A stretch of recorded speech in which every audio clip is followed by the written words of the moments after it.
Hello everyone, कैसे हो आप सब लोग। आई होप कि आप सभी बहुत अच्छे होंगे। तो फाइनली आज से हम लोग यहाँ पे स्टार्ट कर रहे हैं अपने बी फार्मेसी फर्स्ट सेमेस्टर का लास्ट सब्जेक्ट, जो कि हमारा होने वाला है फार्मास्यूटिकल इन ऑर्गेनिक केमिस्ट्री। अब देखिए, ये हमारे एक्सटर्नल सब्जेक्ट का लास्ट सब्जेक्ट है। बाकी हमारे इसके अलावा दो इंटरनल सब्जेक्ट भी हैं, तो हम पूरा प्लान कर रहे हैं कि उसको भी हम यहाँ पे कवर कर सके। बट फिलहाल के लिए सबसे पहले हमारा फोकस अपने एक्सटर्नल सब्जेक्ट पर ही होगा। तो इससे पहले हमने यहाँ पे अपने एचएपी एनालिसिस और फार्मास्यूटिक्स को ऑलरेडी स्टार्ट कर दिया है, जिनकी फर्स्ट यूनिट यहाँ पे पूरी कंप्लीट हो चुकी है। तो अगर आपने नहीं देखा है तो उनको देख लीजिएगा। बाकी आज हम लोग यहाँ पे बात करेंगे अपने फार्मास्यूटिकल इनऑर्गेनिक केमिस्ट्री के बारे में, जहां पर ये वीडियो हमारी इसकी इंट्रोडक्शन वीडियो होने वाली है। तो इंट्रोडक्शन वीडियो में बेसिकली जैसा आपको पता है, हम यहाँ पे इसका सिलेबस डिस्कस करेंगे और हम यहाँ पे देखेंगे कि इस सब्जेक्ट में बेसिकली हमें पढ़ना क्या है और ये सब्जेक्ट है किस बारे में। अब देखिए, इसकी जो भी नोट्स है वो आपको हमारे ऐप इम्परफेक्ट फार्मेसी पर देखने को मिल जाएगी। डिस्क्रिप्शन एंड कमेंट बॉक्स में आपको हमारे व्हाट्सएप एंड टेलीग्राम चैनल का लिंक मिल जाएगा, तो उसको भी आप यहाँ पे जरूर ज्वाइन कर लेना, क्योंकि फर्स्ट सेम से रिलेटेड जो भी अपडेट्स हैं हम वहीं पर प्रोवाइड करते रहते हैं। बाकी इन सारी बातों के साथ मेरा नाम है अर्षित मांडे। आप लोग कॉपी और पेन लेके बैठ जाइए और हम लोग अपना आज का वीडियो स्टार्ट करते हैं।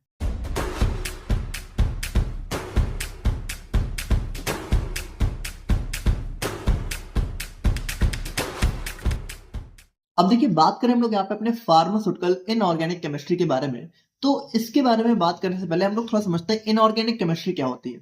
देखिए, अगर हम लोग बहुत सिंपली बात करें तो इनऑर्गेनिक केमिस्ट्री हमारी वो केमिस्ट्री होती है जो कि हमारे इनऑर्गेनिक सब्सटेंसेज के साथ डील करती है। अब मेन क्वेश्चन ये है कि इनऑर्गेनिक सब्सटेंसेज होते क्या है। देखिए, यहाँ पर हमारे जो भी सब्सटेंस है इस दुनिया में, वो हमारे दो टाइप के होते हैं। एक होता है ऑर्गेनिक, दूसरा होता है सिंपल सा इनऑर्गेनिक। आप सिंपल से समझो। अब ऑर्गेनिक और इनऑर्गेनिक में सबसे मेजर डिफरेंस क्या होता है कि जो ऑर्गेनिक होते हैं, ऑर्गेनिक सब्सटेंस हमारे वो सब्सटेंस होते हैं जहां पे आपको कार्बन और हाइड्रोजन एक साथ देखने को मिलेगा। मतलब कहीं भी अगर कार्बन के साथ अगर आप लोग को हाइड्रोजन देखने को मिले, अब हो सकता है कि कार्बन हाइड्रोजन के अलावा कुछ और भी हो, जैसे यहाँ पे आप लोग देखो तो ऑक्सीजन भी है। लेकिन अगर किसी भी कंपाउंड में कार्बन और हाइड्रोजन एक साथ देखने को मिले, तो आप बिल्कुल आंख बंद करके उसको ऑर्गेनिक सब्सटेंस मान लेना, ठीक है। तो सिंपल सी बात है, कार्बन और हाइड्रोजन जहां पे एक साथ होते हैं वो हमारा ऑर्गेनिक सब्सटेंस हो जाते हैं। अब इसके अलावा जितने भी सब्सटेंस होते हैं जहां पे कार्बन और हाइड्रोजन एक साथ नहीं होते हैं, वो अलग अलग हो सकते हैं। या फिर इसके अलावा मान लो कार्बन हाइड्रोजन नहीं भी है, तो वो जितने भी इसके अलावा बचे हुए हमारे सब्सटेंस इस दुनिया में एग्जिस्ट करते हैं, वो इनऑर्गेनिक सब्सटेंस के अंदर आ जाते हैं। जैसे NaCl हो गया, H2O। अब देखो, यहाँ पे H2O में आप लोग को हाइड्रोजन दिख रहा है, लेकिन इसके साथ कार्बन नहीं है। तो अगर कार्बन होता तो क्या हो जाता, हमारा ऑर्गेनिक। और अगर कार्बन नहीं है तो क्या हो गया, इनऑर्गेनिक। जैसे यहाँ पे आप लोग देखो तो यहाँ पे कार्बन है, लेकिन कार्बन के साथ हाइड्रोजन नहीं बल्कि ऑक्सीजन है, तो CO2 क्या हो गया। अब कई लोग CO2 को ऑर्गेनिक बोल देते हैं, जबकि ऑर्गेनिक नहीं बल्कि इनऑर्गेनिक होता है। क्यों? क्योंकि कार्बन के साथ ऑक्सीजन है, हाइड्रोजन नहीं है। कई लोगों को लगता है कि ऑर्गेनिक सब्सटेंस हमारे वो होते हैं जिनके अंदर हमें कार्बन देखने को मिलता है, बट ऐसा नहीं है। जरूरी नहीं है कि जिसके अंदर हमारा कार्बन वो ऑर्गेनिक हो। जब कार्बन और हाइड्रोजन साथ में होगा तभी ऑर्गेनिक होगा। अगर कार्बन अकेले हमारा किसी और चीज के साथ में है तो वो हमारा इनऑर्गेनिक के अंदर आ जाता है। और बाकी इसके अलावा तो जितने भी NH3 वगैरह NaCl, ये सारे तो हमारे इनऑर्गेनिक के अंदर आ ही जाते हैं।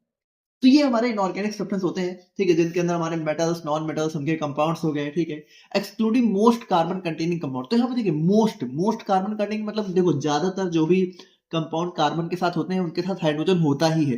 बाकी एक दो जैसे कि हमारा CO2 वगैरह हो गया, तो उनको छोड़ के जितने भी हमारे कंपाउंड है, ठीक है, वो हमारे इनऑर्गेनिक सब्सटेंस के अंदर आ जाते हैं। अब देखिए, सिंपल सी बात है, फार्मास्यूटिकल इनऑर्गेनिक केमिस्ट्री की बात करें तो यहाँ पे क्या होता है, ये हमारे इनऑर्गेनिक केमिस्ट्री के प्रिंसिपल्स को फार्मेसी में अप्लाई करता है, ठीक है। यानी कि यहाँ पे हम लोग क्या करते हैं, हम लोग उन इनऑर्गेनिक सब्सटेंस की स्टडी करते हैं जिनका यूज हम लोग अपनी मेडिसिन को प्रिपेयर करने में करते हैं।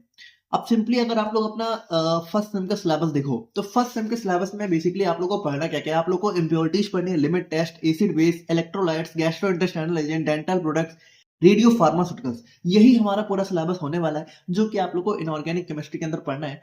तो अब हम लोग यहाँ पे एक एक करके अपना सिलेबस को डिस्कस कर लेते हैं। तो सबसे पहले अगर हम लोग यहाँ पे यूनिट नंबर 1 के सिलेबस की बात करें, तो यूनिट 1 में हमारा सबसे पहला जो यूनिट 1 का सिलेबस है, वो आप लोग का पूरा इम्प्योरिटीज के ऊपर आ जाता है, ठीक है। ये आप लोग का यूनिट 1 का सिलेबस है और इसके अंदर मेनली आपको इम्प्योरिटीज के बारे में ही पढ़ना है। अब देखिए, यहाँ पे इम्प्योरिटीज के अलावा अगर आप लोग देखो तो आप लोग को फार्माकोपिया के बारे में भी थोड़ा सा पढ़ना है। लेकिन फार्माकोपिया को तो हमने ऑलरेडी फार्मास्यूटिक्स में पढ़ ही लिया है। तो यहाँ पे देखिए, ये जो टॉपिक है मैंने आप लोग को फार्मास्यूटिक्स में बताया भी था कि ये टॉपिक आप लोग का इनऑर्गेनिक केमिस्ट्री में भी है, फार्मास्यूटिकल एनालिसिस में भी है और फार्मास्यूटिक्स में भी है। तो इसको आपने एक जगह यानी फार्मास्यूटिक्स में पढ़ लिया, अब आपका ये इनऑर्गेनिक केमिस्ट्री में भी कवर हो जाएगा और आपका फार्मास्यूटिकल एनालिसिस में भी कवर हो जाएगा। तो ये चीज आप देख लेना कि पहले आप लोग फार्मास्यूटिक्स ही पढ़ना ताकि आप लोग का ये टॉपिक कवर हो जाए। उसके अलावा देखिए, अब हम लोग यहाँ पे जो मेन टॉपिक डिस्कस करेंगे वो होगा हमारा sources and types of impurities. तो इसको हम लोग यहाँ पे एक सिंगल वीडियो में कवर करेंगे बहुत ही डिटेल में, जहां पे हम लोग इम्प्योरिटीज के बारे में पढ़ रहे होंगे। अब देखिए, इम्प्योरिटीज का सिंपल सा मतलब है कि जो भी दवाएं हम लोग बनाते हैं तो वो हमारी क्या होती है भाई, वो हमारी बिल्कुल प्योर होनी चाहिए ना, उनके अंदर इम्प्योरिटी तो होनी नहीं चाहिए। तो हम लोग वही इसमें डिस्कस करेंगे कि कौन कौन से सोर्सेज हैं जहां से इम्प्योरिटी आ सकती है और कैसे हमें यहाँ पे उनको दूर करना है। तो इन सारी चीजों को हम लोग यहाँ पे डिस्कस करेंगे। उसके बाद जो हमारा पूरा का पूरा यूनिट 1 है, उसमें जो हमारा मेन टॉपिक आ जाता है वो आ जाता है लिमिट टेस्ट के ऊपर। अब लिमिट टेस्ट को हम लोग यहाँ पे एक सिंगल वीडियो में कवर करेंगे जिसमें हम लोग सारे के सारे लिमिट टेस्ट को डिस्कस करेंगे। बाकी देखिए, लिमिट टेस्ट क्या होता है? लिमिट टेस्ट बताता है कि जो इम्प्योरिटी है, मान लो अगर इम्प्योरिटी हमारे फार्मास्यूटिकल एजेंट्स में आ गई यानी दवाओं में इम्प्योरिटी आ गई, तो वो एक लिमिट से ज्यादा तो नहीं है, तो उस लिमिट को टेस्ट करने की जो हमारे प्रिंसिपल्स होते हैं उनको हम लोग यहाँ पे इस लिमिट टेस्ट में देखेंगे।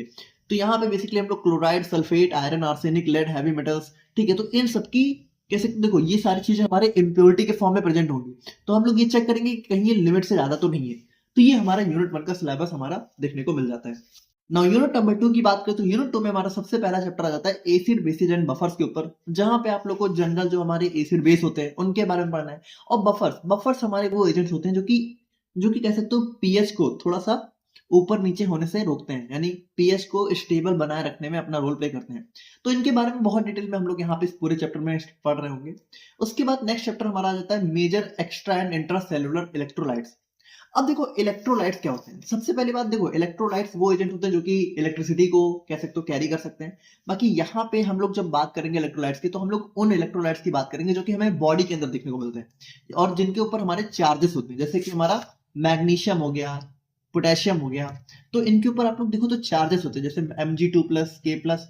तो ये सारे क्या होते हैं भाई, और ये सारे हमारी बॉडी के अंदर बहुत ही इंपॉर्टेंट, ठीक है, बहुत ही इंपॉर्टेंट माइक्रो न्यूट्रिएंट्स होते हैं।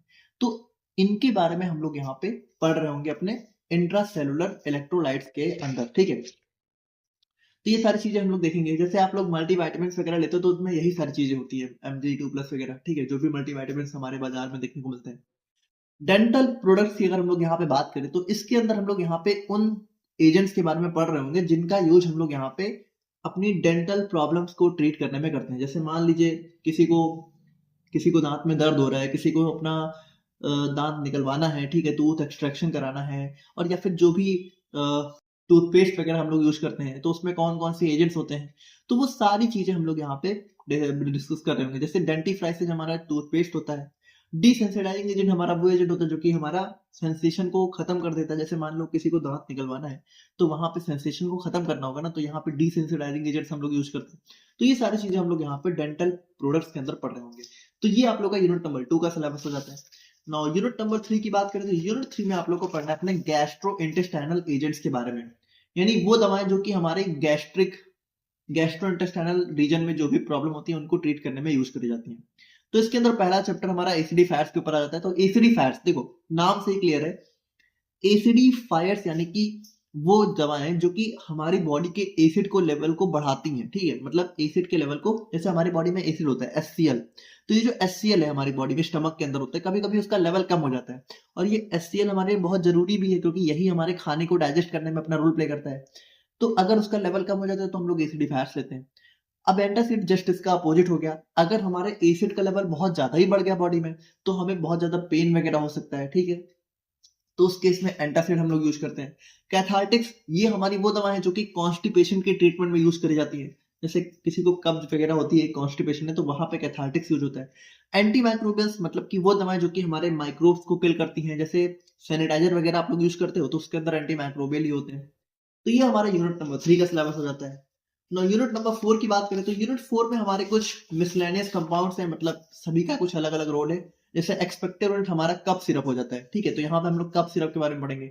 इमेटिक्स हमारी वो दवाएं हैं जो कि हमें वोमिटिंग कराने में हेल्प करती हैं। जैसे किसी पेशेंट को अगर मान लीजिए, अब देखो वोमिटिंग मतलब उल्टी हो गया, ठीक है, तो किसी को उल्टी क्यों करानी है भाई, लोग तो उल्टी से बचने की दवा लेते हैं। तो यहाँ पे देखो कभी कभी होता क्या है कि पेशेंट जो है कुछ ऐसी चीजें खा लेता है जो कि इसके स्टमक को बहुत ज्यादा प्रॉब्लम कर रही होती है, ठीक है, तो उस केस में क्या होता है कि वोमिटिंग से वो सारी चीज़ें बाहर आ जाती हैं। तो एमेटिक्स स्पेशली मान लीजिए कोई ज़हर वगैरह किसी ने खा लिया, पॉइज़न खा लिया, तो वहाँ पे उस पॉइज़न को बाहर निकालने में हम लोग एमेटिक्स का यूज़ करते हैं। हेमेटेनिक्स हमारी वो दवाएँ होती हैं जो कि हमारे रेड ब्लड सेल्स, आरबीसी और हीमोग्लोबिन के नंबर्स को बढ़ाने में अपना रोल प्ले करती हैं। बेसिकली कह सकते हो ब्लड के लेवल को रेगुलेट करती हैं। पॉइज़न एंड एंटीडोट, तो यहाँ पे भी हम लोग स्पेसिफिकली अपने पॉइज़न और जो भी पॉइज़न को ट्रीट करने वाले एंटीडोट यानी दवाएँ होती हैं, उनके बारे में बात करेंगे। और एस्ट्रिंजेंट्स हमारी वो दवाएँ होती हैं जो कि कह सकते हो हमारे टिश्यू को थोड़ा-सा कॉन्ट्रैक्ट करती हैं, मतलब टिश्यू को थोड़ा-सा सिकोड़ने में अपना रोल प्ले करती हैं। मतलब देखो इसका यूज़ ना हम लोग जैसे मान लो किसी को बहुत ज़्यादा खून वगैरह निकल रहा हो, तो वहाँ पे हम लोग कर लेते हैं। अल्सर वगैरह में भी इसका यूज़ देखने को मिलता है। तो पढ़ेंगे तब आप लोग समझ जाओगे। जैसे फिटकरी वगैरह के बारे में हमें इसके अंदर पढ़ना है। एंड फाइनली अगर हम लोग यहाँ पे यूनिट नंबर 5 की बात करें, तो यूनिट 5 में हमारा जो है सिंगल चैप्टर आ जाता है रेडियो फार्मास्यूटिकल्स के ऊपर। तो देखिए रेडियो फार्मास्यूटिकल्स मतलब यहाँ पे हम लोग बेसिकली अपने रेडियो एक्टिव रेज यानी कि अल्फा बीटा गामा रेडिएशंस के बारे में बात कर रहे होंगे। इनको आपने एटलीस्ट नाम तो सुन ही रखा होगा। तो इनका हमारे फार्मास्यूटिकल सब्सटेंस में क्या यूज है और कैसे हमें यहाँ पे इनसे थोड़ा सा बच के भी रहना चाहिए, क्योंकि देखिए हमारे बहुत हार्मफुल रेज होती है ना, इनसे कैंसर तक हो सकता है। तो अगर मान लो किसी दवा में इसका यूज भी हो रहा है तो कैसे इनसे बच के रहना है, ठीक है, इनको कैसे स्टोर करके रखना है। तो इन सारी चीज़ों के बारे में हम लोग यहाँ पे अपने इस 5th यूनिट में पढ़ रहे होंगे। तो ये था आप लोग का फार्मास्यूटिकल इनऑर्गेनिक केमिस्ट्री का सिलेबस। बाकी देखिए कल या परसों मोस्ट प्रोबेबली आप लोग को इम्प्योरिटीज का लेक्चर देखने को मिल जाएगा। तो इम्प्योरिटीज को हम लोग यहाँ पे एक सिंगल वीडियो में बहुत ही डिटेल में कवर करेंगे। बाकी इसकी जो भी नोट्स है वो आपको हमारे ऐप पर देखने को मिल जाएंगी, वहाँ पे आप लोग देख लेना। यूनिट 1 की नोट्स अवेलेबल हो चुकी है। बाकी मिलते हैं हम लोग यहाँ पे नेक्स्ट वीडियो में, तब तक के लिए थैंक यू सो मच।